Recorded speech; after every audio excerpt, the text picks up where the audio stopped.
Okay, well, I guess we're just going to get right into it because that's what we do here on Village Vice and on the Sunday Reaction Show.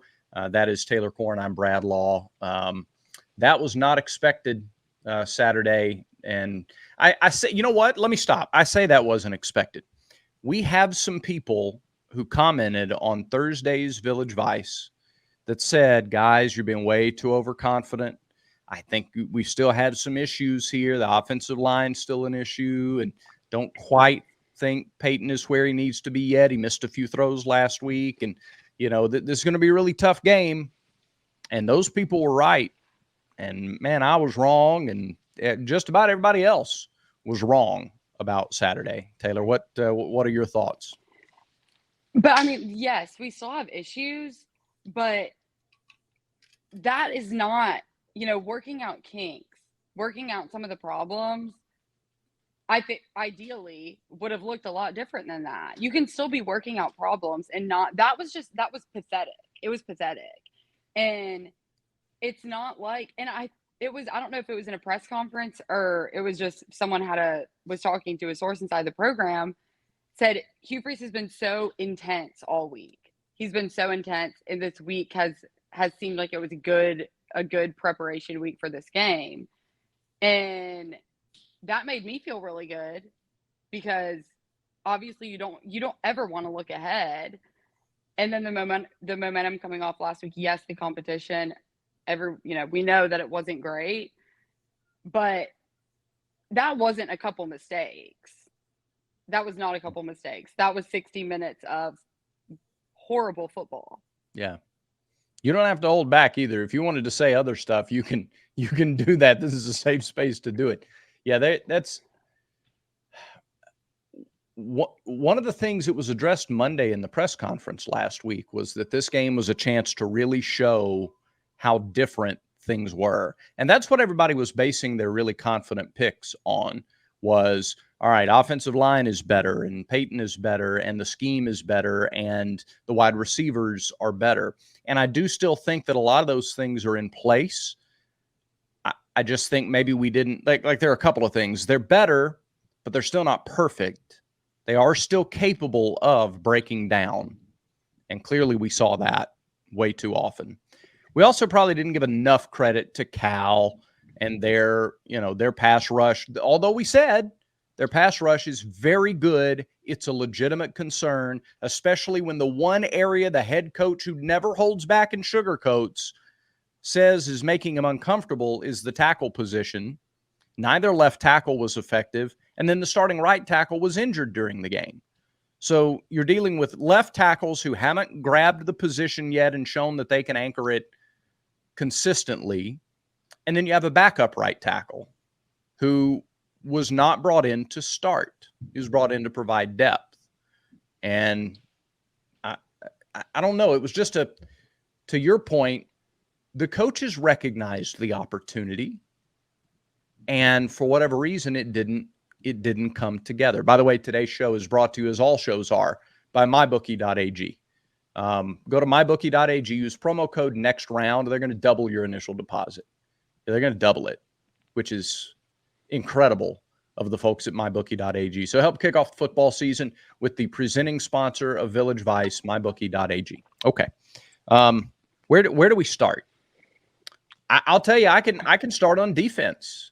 The first half, Cal's offense was almost flawless. They missed a field goal, or else they would have had a lead after their second possession of the ball game. Their quarterback, Mendoza, I think his first 16 or 17 passes, the only incompletion that he had was a throwaway intentionally.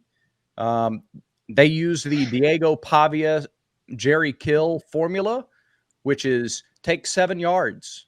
Take 7 yards on a first down. And Auburn's corners didn't play at the level they should have. Auburn's safeties weren't fantastic. They tackled well, didn't give up just huge, touchdowns of 60 yards, but they couldn't get off the field. That's what I think it was last Sunday when we talked about concerns after the Alabama A&M game. That it was the secondary, and that again, I mean that I guess, validified, if that's a word, my concern there. And on a positive note, or however, I don't know how, you can't really be positive, but the defense made adjustments in the second half and they looked better. But you can't rely on defense. So you have to be effective offensively to win games. And Hugh Freeze said in a prep, like I posted the clip on Twitter last week, on the next round, said like you were saying a little bit ago, this is our chance to prove that we can run an effective and a consistently explosive offense. And that was not, where was that? Nowhere. No, they ran 57 plays. There were 5 drives of 2 plays or less because of turnovers. That was, and I get there are freak things that happened the beginning after the first drive of the game. I immediately thought, okay, this is not good. Stuff like that happens, but the interceptions. This is his 5th year as a quarter. Like he's been playing college football for 5 years. Mm-hmm. So what? And last week the off season was y'all have all these great receivers, but who's going to throw them the ball? Last week we're like, okay, there's a glimpse of hope. There might be a little bit of light.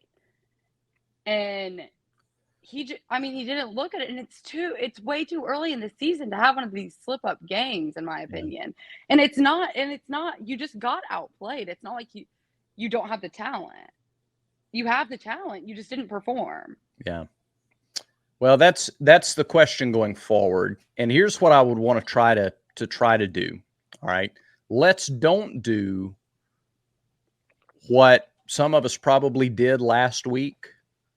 And for those who said not to do it last week, don't do it this week. And I'll tell you what that is after we give a shout out to our friends at Barner's Supply Company. Man, I feel like garbage after a loss like that, but at least I can look good in my Barner's Supply Company hat. And if you want to look good in the Barner's Supply Company hat too, you know what? You're always winning with Barner's Supply. Auburn people making Auburn gear for other Auburn people. Barner's making hats and shirts and stickers and koozies and lots of other cool stuff for Barner's. Barner is not a derogatory term. We're just going to take it and embrace it. Blue collar, hardworking, Auburn values. Go to barnersupply.com. Check out all their merchandise. And when you buy a hat and you use promo code Village Vice at checkout, no spaces, just one word, Village Vice, you're going to get a koozie. You are going to get this koozie right there for free when you buy a hat using our code Village Vice at barnersupply.com. You got to put both items in your cart, but the price for the koozie will go away when you put in the code Village Vice. So last week we had a lot of people say, don't overreact after a win over Alabama A&M. Don't overreact. Don't think Auburn's going undefeated and the season's made because you put up historic offensive numbers against an outclassed opponent. And more of us should have taken to that. More of us should have listened. I didn't listen. I overreacted happily. I happily overreact to good things. But I would say if you were one of the ones that cautioned don't overreact after a good thing, let's try not to overreact after a bad thing. There are lots of teams that struggled and still won their week 2 games. Notre Dame struggled and lost to Northern Illinois, and there is no transitive property. It doesn't do any good to compare opponents that you lose to. That sucks all the way around. So, but I don't think it's as simple, Taylor, as, well, Peyton Thorne can't get it done because he threw 4 interceptions. I don't think it's as simple as that. I think that's part of it. I think Peyton's got to play better. But I think the offensive line got whipped. And I think that on a couple of the interceptions, receivers ran wrong routes. All right, put Hank Brown in and let the receiver run the wrong route. The quarterback's throwing to a spot. They're going to pick that off if the receiver runs the wrong route. Hank's going to throw an interception there. Jalen Milroe's going to throw an interception there. Brady Cook's going to throw an interception there. Carson Beck's going to throw an interception there. Brett Favre is going to throw an interception there. Tom Brady's going to, you get the point. I don't think it's as simple. It's not just the quarterback when you have 5 turnovers. You can't put the ball on the ground. You can't run wrong routes. You got to block guys. Like you got to fix a lot on offense from yesterday through the rest of the year to avoid games like that. And that's something that I was, especially with the younger guys, that I was paying attention to last week was, you know, how well will they transition? A lot of them at this time last year were playing high school football. And it didn't seem like there were many mental errors last week. Again, yes, the opponent, but that kind of stuff. Yeah. Doesn't, you know, running the correct route that's mental. That's a mental thing. You have to know, you know, where you're supposed to be and when you're supposed to be there. And so that it's kind of surprising to me which I haven't looked at numbers, but that I wonder what's happening there. But now looking forward, because yesterday, I mean, I was pissed off all day yesterday. I was pissed off. I was at one of my very best friends' bachelorette trip, and they were like, "You have to get over." And I was like, "Y'all, it's an issue. It's an issue," and I will admit that. But it's moving forward. How are they going to react to this? You know, you cannot hang your head. It's the second game of the season, so I'm curious to see, you know, what they look like moving forward. If they're down in the dumps, or if they can use this as motivation, which. I mean, I expect it to be used as motivation, but that doesn't feel good. That cannot feel good, especially, you know, 2 games into the season. Yeah. And you can't let it. So like Notre Dame is a great example. Notre Dame beats Texas A&M in week 1. How much good did that do them against Northern Illinois? It didn't do them any good at all. I thought this was interesting. I had this thought this morning, but you know what? Before I get there, I got to ask this. You said you were at a bachelorette party this weekend. I was, and you're devastated about the loss. I was, and you didn't. So it's an afternoon game. You've got a Saturday night bachelorette party. I'm not trying to get anybody in trouble or dive into anybody's business, but like that would seem to be a welcome distraction. Was it a welcome distraction? Or was it just like, or was the night ruined because you were too into your feelings about the game? I mean, I was the second half. So my friends don't, they don't care nearly as much, which is fine. You like, you know, you're interested in what you're interested in. But at the end of the fourth quarter, during halftime, we went to a bar to get drinks for dinner, and at the end of the fourth quarter, I had to step away from the table because I was like, they really don't care. Like they're gonna say, "Oh, that sucks, Auburn lost," and that's where the majority of us graduated from. But like, it's not gonna. None of them are gonna be beat up about it. So I was like, I'm just gonna remove myself from this situation, and they all understand that. But I was like, I'm just gonna go take a walk for a second. I was able to try to let it go. It was lingering in the back of my mind. I felt physically ill. I felt ill. And it's not the ill of like, that is a heartbreaking loss. That is, what the hell did I just watch? Yeah. What did I just watch? And coming up, and I am the queen of unrealistic expectations. I will admit that. So after last week, I was coming off because I was like, recruiting is going incredible. We looked better. Week 1. Let's start the season 5-0. Yeah. And I get the highest of highs, and then I will stoop to the lowest of lows. That's just how it goes. So I was able to, I mean, I had a fun night, but it did at one point, they were like, you have to be okay. And I was like, yo, I'm trying so hard, but give me like 3 more hours and then maybe I'll be okay. But then I wake up this morning, I'm like, that wasn't my nightmare last night. That happened. Happened. How did that happen with how well things are going right now? Yeah. But it's my emotions are out of control. They're out of control. It's so funny. It reminded me a lot of last year when Auburn got on a little hot streak at the end of October and the beginning of November. And we're like, all right, New Mexico State's coming to town. Go win that and get to 7 wins. And then you got Alabama, and you got a chance to be on a big winning streak when Alabama comes in, and then look out. And then New Mexico State happens. Now, let me be clear. New Mexico State is a worse loss than Cal. But I was more surprised by the Cal loss than I was the New Mexico State loss. Because, sure, Alabama was the next week. And Hugh Freeze is spending way more time on recruiting, and he's leaving the offensive game plan to somebody else. And it's New Mexico State, but like we've had some pretty big games and wins, and we got some momentum, and it's very easy to look past them. You are looking past Cal. Iron Bowl's not next week. This is the offense they want in place. Receivers are better.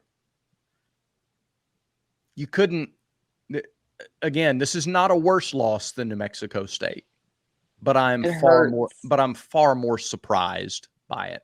And it brings to mind something that he said, I think it was at Media Days. He was asked about playing up against Georgia and Alabama last year and beating Alabama a couple times at Ole Miss and, really being up for big opponents.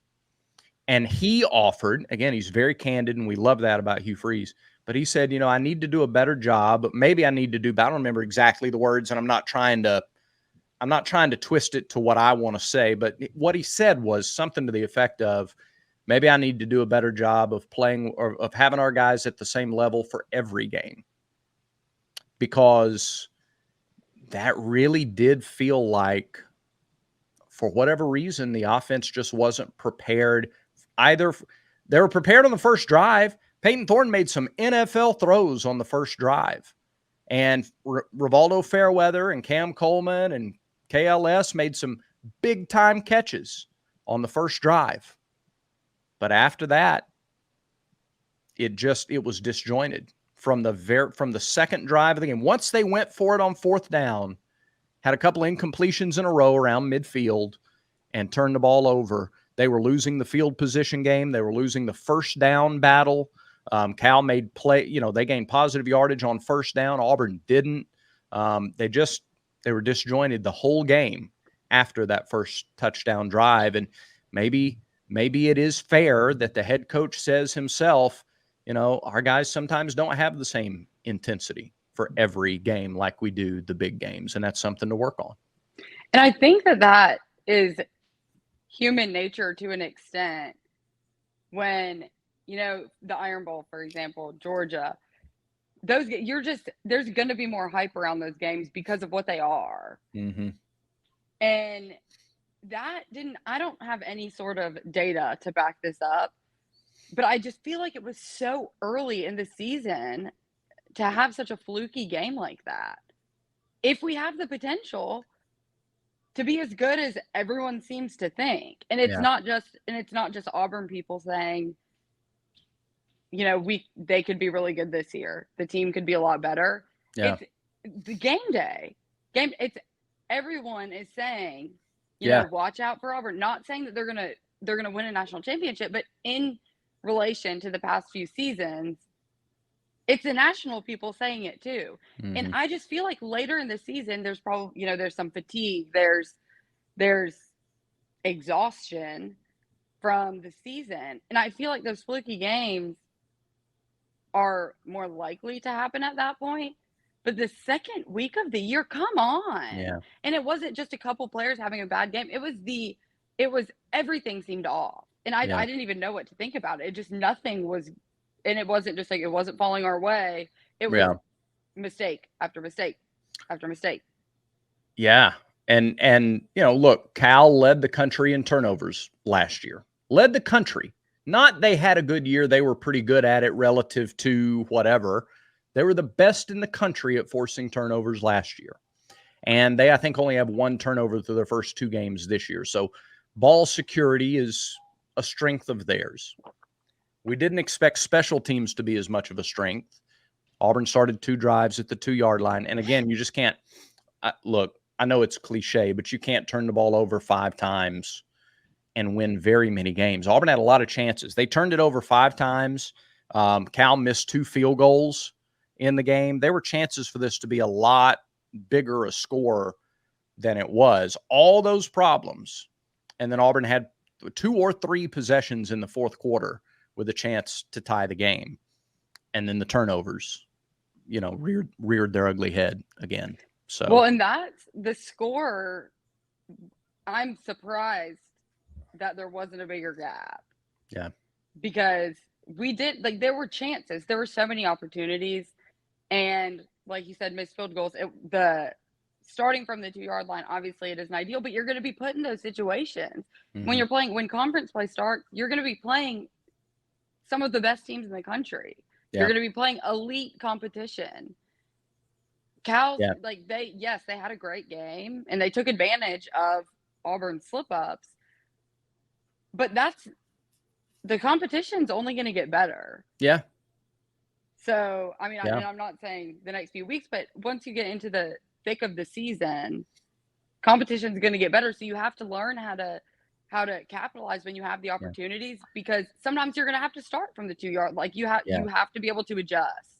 And that's why I say let's don't overreact after the second week like some of us did in the other direction after the first week, because there is a chance to grow. Let me talk a little more about that after we talk about Roback. If you go to roback.com, RHOBACK, roback.com, use our promo code, which is VICE20, VICE20, VICE20. You get 20% off anything and everything. And that's men's gear, women's gear. They have shorts and shirts and hoodies and polos and quarter zips and everything you could possibly want. So you talking about you load up your cart, load up, I don't know, $100 worth of stuff, get 20% off, get $20 off. Load up $1,000 worth of stuff and get $200 off. Use our promo code VICE20 at roback.com. You'll look great, feel great, and be glad that you did. It is the second week, thank goodness, for the 12-team playoff. You can still go out and have a 9-3 type of, you have a 9-3 season and win a lot of games late, qualify for the playoff. I hear everybody with the eye rolls right now. Week 1, clearly not an indicator of what you do in week 2.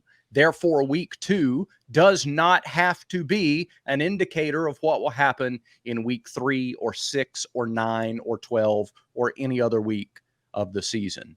But they've got to clean up the offensive line. Hopefully, Too Tall is not injured seriously and can come back and play, because we can see that for the recruiting that's still, why you talk about stacking classes and why the recruiting momentum is so important is you're not there yet. You're still trying to climb. There are still areas where you're deficient from a talent and depth of talent perspective. So you got to clean up the offensive line. Got to clean up the receiver. We didn't see the rotation of receivers that much. Malcolm Simmons had 1 catch. Cam only had 2. Perry didn't have a catch. The reason you don't get the rotation is because you had 5 drives in after 2 plays or less. So you're not subbing guys onto the field and rolling them on when you only have a chance to run 57 plays.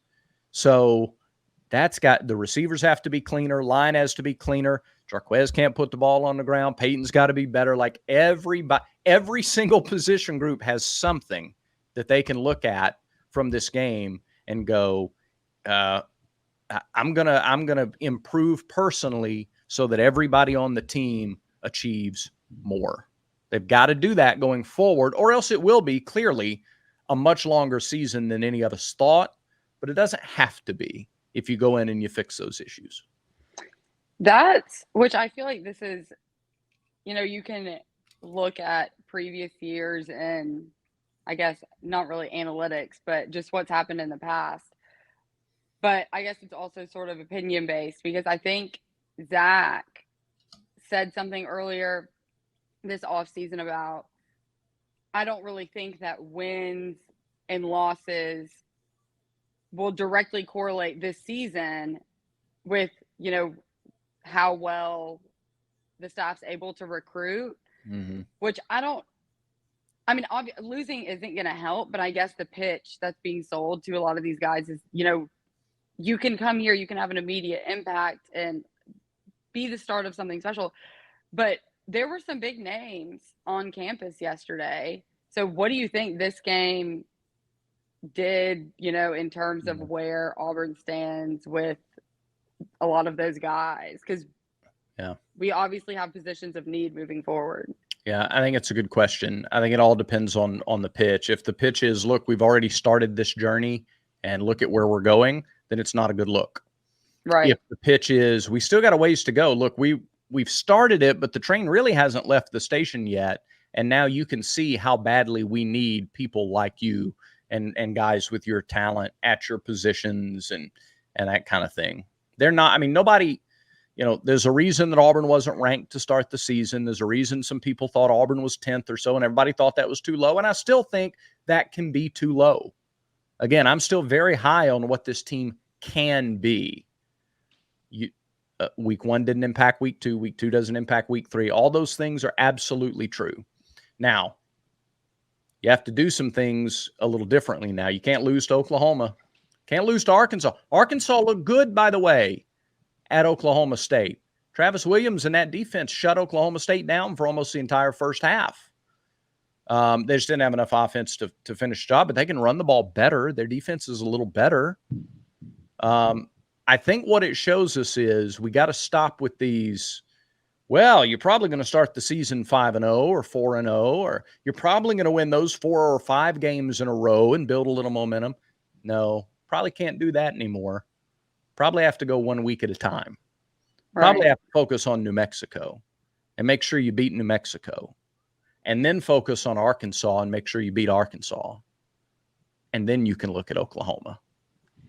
That you kind of touched on this a little bit earlier, but obviously the overreaction, which no, I'm not going to call it an overreaction because you can react to what we saw. You can be upset about that. I firmly believe, but the people saying, "Where's Hank? Where's Hank?" And you said earlier, it's not. Yeah, he made some mistakes, as did a lot of other people on the field. Yeah. But how much of that from Peyton, from what we saw from Peyton, do you think is a Peyton problem? And then how much do you think is kind of a domino effect of everything that's happening around him? Because, everyone's calling for his head now, saying, see, he's the issue. He's the issue. But, I mean, you made points earlier to where he's not the only issue. He's not the only problem. Well, I thought this was interesting. And again, what I credit the head coach, among many things I credit him for, but one of them is the fact that he doesn't sugarcoat anything. I think he's going to tell us in his Monday press conference and on Tiger Talk, he's going to tell us exactly how many of those were Peyton and how many of them were wrong routes or just a good play by the defense. That's possible too. But we're going to find out exactly what it is at the next media opportunity. But I thought it was interesting that Kent Austin, the quarterback's coach, was on postgame radio with us. And he said, we have to make sure we are doing a good enough job in practice of giving everybody at every position equal opportunities to show what they can do and be on the field. So do you think that which again, it's the second game of the season, I get that, but do you think that there's a chance they might go a different direction? Or at what point would they do that? Because, if you roll Hank out to start the third game, which I'm not saying that I think that they're going to do that, I do not. But then if that doesn't work out, you've depleted the confidence of the guy who all offseason you've said, this is our guy. This is our guy. We trust him. We trust him. We didn't go to the portal because we're confident that he can do what needs to be done to be successful. So it's kind of, that's the you thing. have to be meticulous with what you're doing because. Yeah. When people are watching the game, and I've been guilty of this too for teams that I've followed, and whether it's a basketball player or football player, baseball pitcher, pitcher in a baseball series or whatever, and you go, oh, he's struck, go get him, go change pitchers. You got to change pitch. You got to get a different quarterback. This guy's fouling everybody. You got to get him out of the game. Whatever it is, it's a knee-jerk reaction. Coaches, if coaches start making knee-jerk reactions, they're gonna be out of a job in a hurry. You can't do that. So you bring Hank in and a receiver runs the wrong route and he throws a pick. Or if you bring Hank in and the tackle says Olay and he gets rushed into a throw and an all-conference defensive back on another team makes a play on a rushed throw off his back foot. Are you going to boo Hank? Are you going to boo Hank and say, well, let's get him out of there? It's clearly he's the problem. I mean, All right, so now bring in the third guy. Same issues. Well, now you got nobody. And nobody thinks you believe in him. Nobody's like, it's just, and I understand it's complex. And I'm not saying you leave a guy out there to throw 8 interceptions. I'm just saying it's not as easy as, well, clearly you have to do something different. It's not that clear. So I don't know. I'm so curious to know what practice is going to be like early in this week. Does Hank get a few more reps?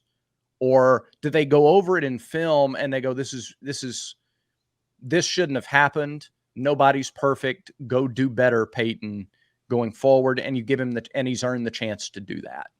I don't know, but I bet we find out Monday. Well, I'm very interested to listen to the press conference tomorrow, because I do think if it was, I mean, the coaches are watching on the sideline. So if they, late into the third quarter, during the fourth quarter, if they thought Peyton is a disaster, Peyton is a wreck, yeah, then they could have said, let's try something else. But they obviously didn't think that he was a big enough issue to where if they just switch out, just change out the quarterback and things will be solved. But it's also something which the knee-jerk reaction is, I'm very guilty of that as well. But I hate the fans, the social media. I love the banter, and it's basically what I do for a living. But that's why we all have jobs. They read we love this. It. Mm-hmm.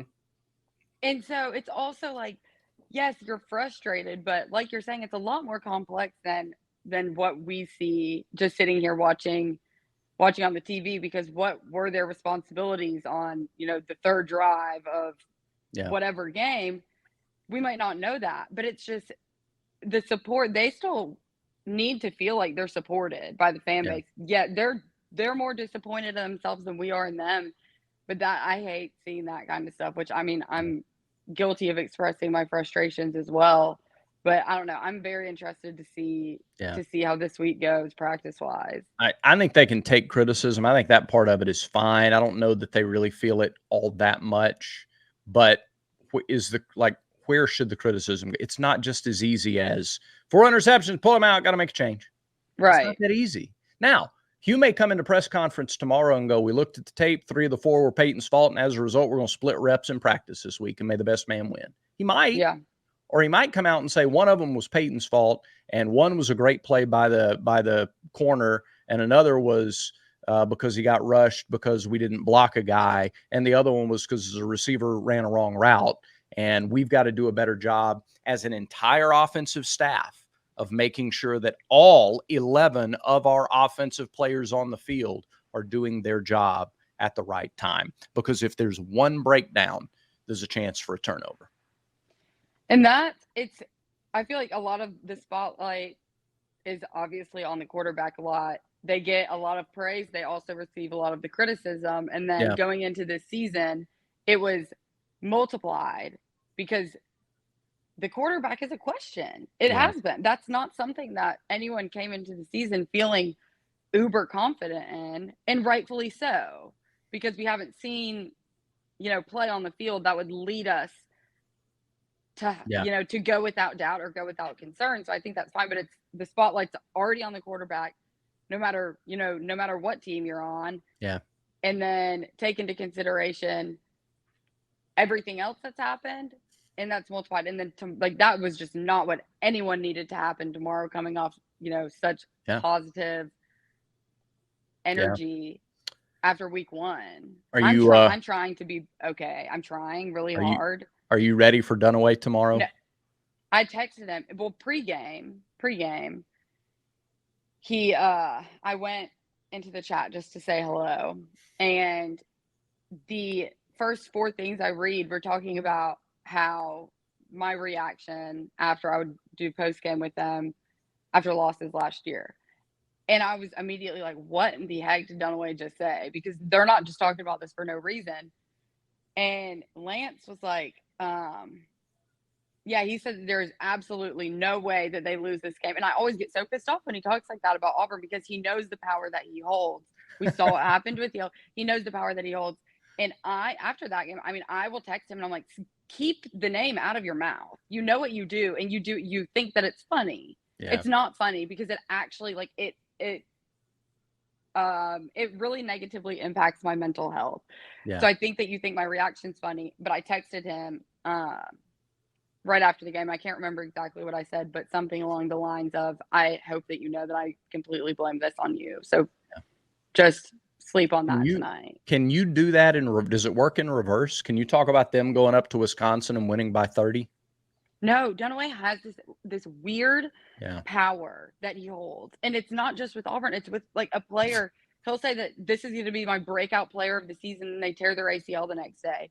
Yeah. And there's a history of, I don't know, they can tell stories from 12 years ago of this stuff happening, but then he says stuff about Auburn. He'll say it on air, and then he'll just turn around in his chair and look at me and wait for me to hear it through the little delay and see my reaction. He gets entertainment out of it, but it genuinely pisses me off. And he knows that, but he thinks it's fun. So no, I don't know what's going to happen tomorrow between Dunaway and I, but it's probably not going to be pretty. All right. Well, that's a reason to watch the next round live tomorrow. That's for sure. And there's always a great reason to go to thebarnauburn.com right there at the bottom of the screen there, thebarnauburn.com. Follow us as well on social media. We kept the same graphic as we did for Thursday's show because we're still talking about Cal and we're still talking about what it means. And, you know, you might need a 6-pack of something to get over this loss. So we thought it was maybe appropriate to keep the same graphic on the side of the screen. It'll be all right. It'll get better. It is a long season. Clearly stuff has to improve. I love that. Well, if they play like that, right, chances are they're not going to have 5 turnovers every game. It's got to get cleaned up, and you can't start looking multiple games down the schedule. It's New Mexico right now. That's where we are. Would we like to be able to look past New Mexico? Sure. Do we think that we'll be able to do that in a few years? Probably. Just not there yet. Yeah, if not, I'll be in a mental institution somewhere. I'll tell you that. But also, we have Peyton Thorne will be on Tuesday at 9:25. So that will definitely be an interesting conversation. Yeah. And I'm sure he's not looking forward to having to speak on this again, but it's part of it. But 9:25 on Tuesday, if anyone is interested in hearing him. That's a great note. Like, set the reminder on your phone for like 9:20 and make sure you tune in if you're not already watching the next round live from 9 to 12 Central on YouTube. So, all right, good stuff. Taylor, thank you as always for the Sunday breakdown. We will have happier ones throughout this year. I believe it. Would appreciate it. All right, Village Vice brought to you again, mybookie.ag. Use the code NEXTROUND. They will double your initial deposit. Kick off football season with mybookie.ag. Until next time, remember, everyone has vices. Make sure Village Vice is one of yours.